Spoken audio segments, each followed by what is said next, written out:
Assalamualaikum warahmatullahi taala wabarakatuh.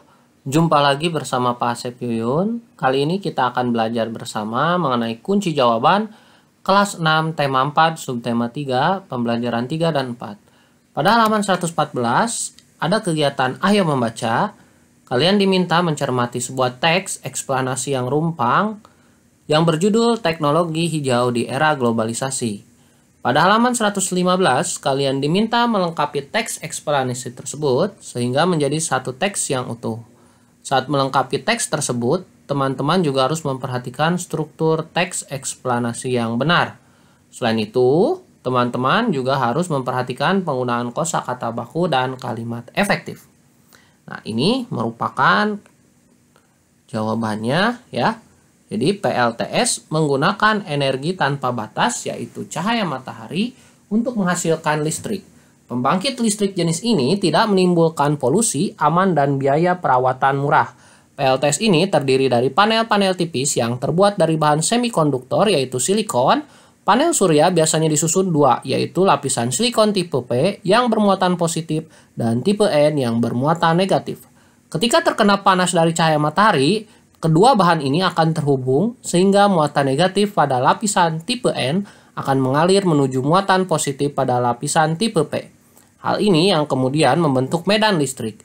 Pada sistem PLTS terdapat controller, baterai atau aki, dan inverter agar dapat digunakan untuk mengoperasikan peralatan elektronik. Kita lanjutkan pada halaman 118. Ada kegiatan ayo membaca, kalian disajikan sebuah teks yang harus kalian baca. Judulnya, Aku Cinta Produk Indonesia. Pada halaman 119, kalian diminta menuliskan kosakata non-baku yang terdapat dalam teks tadi beserta kata bakunya. Selain itu, teman-teman juga diminta melukiskan kalimat tidak efektif yang terdapat pada teks tersebut, serta kalimat efektifnya. Nah, ini contohnya ya, kosakata non bakunya yang ditemukan banyak loh. Seharusnya kosakata bakunya yaitu banyak.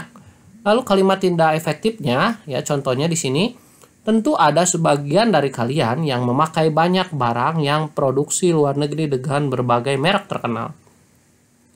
Kita ubah kalimat ini menjadi kalimat yang efektif. Jadinya tentu ada sebagian dari kalian yang memakai banyak barang. Jadi barangnya kita coret karena banyak barang sudah menunjukkan barang yang banyak. Jadi tidak usah ada kata barang di sini karena pemborosan kata. Banyak barang produksi luar negeri dengan berbagai merek terkenal ya. Paragraf kalimat tidak efektif yang kedua yaitu banyak loh baju-baju, sepatu-sepatu atau tas-tas produksi dalam negeri yang kualitasnya sama, bahkan lebih baik dari barang sejenis produk luar negeri. Nah, ini kalau kita ubah menjadi kalimat efektif, lohnya kita coret karena tidak baku. Lalu bajunya juga kita ambil saja satu kata, sepatunya kita ambil satu kata, tasnya juga kita ambil satu kata. Karena sudah ada kata banyak yang menunjukkan lebih dari satu ya.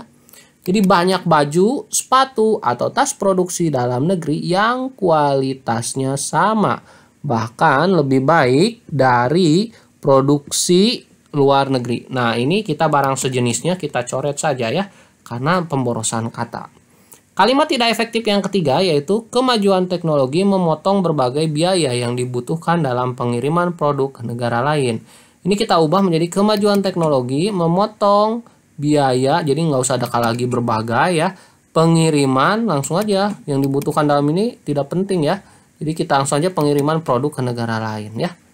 Oke, kita lanjutkan pada halaman 120.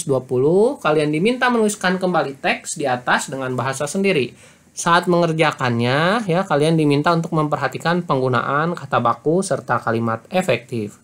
Dari sini, jika diperhatikan, di antara barang-barang di sekitar kita tentu ada yang diproduksi dari luar negeri dengan berbagai merek terkenal. Namun, apakah ditemukan produk dalam negeri? Banyak produk-produk Indonesia yang kualitasnya tidak kalah dengan produk luar negeri. Kemajuan teknologi di era globalisasi mampu mengurangi biaya pengiriman barang antar negara. Dahulu, produk impor dikenai pajak yang tinggi oleh pemerintah untuk membatasi barang dari luar negeri masuk dan melindungi produk dalam negeri. Hal ini membuat produk impor mahal bagi masyarakat, kecuali bagi mereka yang mampu membelinya. Saat ini, perdagangan bebas telah membuat pajak tidak lagi tinggi, sehingga produk dalam negeri harus bersaing dengan produk luar negeri. Jika produk luar negeri lebih diminati masyarakat, dapat merugikan para produsen dari dalam negeri manapun, bahkan orang-orang terdekat kita sekalipun. Masyarakat kita sendirilah yang harus menghargai kreativitas produk sendiri demi memelihara keberlangsungan produk dalam negeri. Maka dari itu, ketika kita berbelanja sesuatu, kita hendaknya memilih produk dalam negeri ya. Lalu pada halaman 121 sampai 122 ada kegiatan Ayo Berdiskusi. Kalian diminta berdiskusi untuk menjawab pertanyaan-pertanyaan yang disajikan berikut.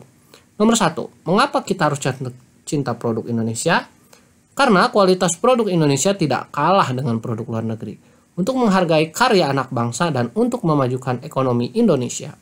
Nomor 2, apa contoh tindakan dari cinta produk Indonesia?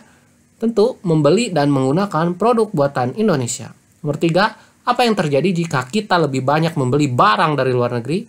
Tentu dapat mengancam ekonomi Indonesia, dapat membunuh kreativitas anak bangsa, dan justru meningkatkan ekonomi negara lain ya. Pertanyaan berikutnya, apa yang akan terjadi jika kita lebih banyak menggunakan produk Indonesia? Tentu jawabannya kondisi ekonomi Indonesia akan stabil bahkan meningkat, membuat lapangan kerja semakin banyak sehingga mengurangi kriminalitas. Dan kreativitas anak bangsa dapat berkembang lebih jauh lagi.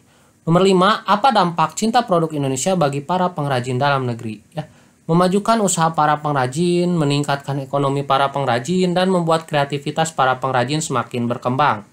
Nomor 6, apa dampak cinta produk Indonesia bagi kemajuan perekonomian bangsa Indonesia? Membuat ekonomi stabil, bahkan meningkat, menurunkan angka kriminalitas, menurunkan angka kemiskinan, dan mendukung pembangunan Indonesia. Ya. Nomor 7, bagaimana dengan kamu? Apakah kamu sudah menggunakan produk Indonesia? Ceritakan pengalamanmu. Sudah. Sebagian besar dari barang-barang saya di rumah adalah produk Indonesia. Contohnya, buku, tas, sepatu, bola, lemari, sandal, karpet, makanan, pakaian, dan masih banyak lagi. Namun, tidak bisa dipungkiri, saya juga menggunakan produk luar negeri seperti motor, televisi, handphone, ya, Magicom, dan beberapa barang yang lainnya. Baik, itu saja mengenai kunci jawaban kelas 6, tema 4, subtema 3, pembelajaran 3 dan 4. Semoga video ini bisa bermanfaat. Wassalamualaikum warahmatullahi wabarakatuh.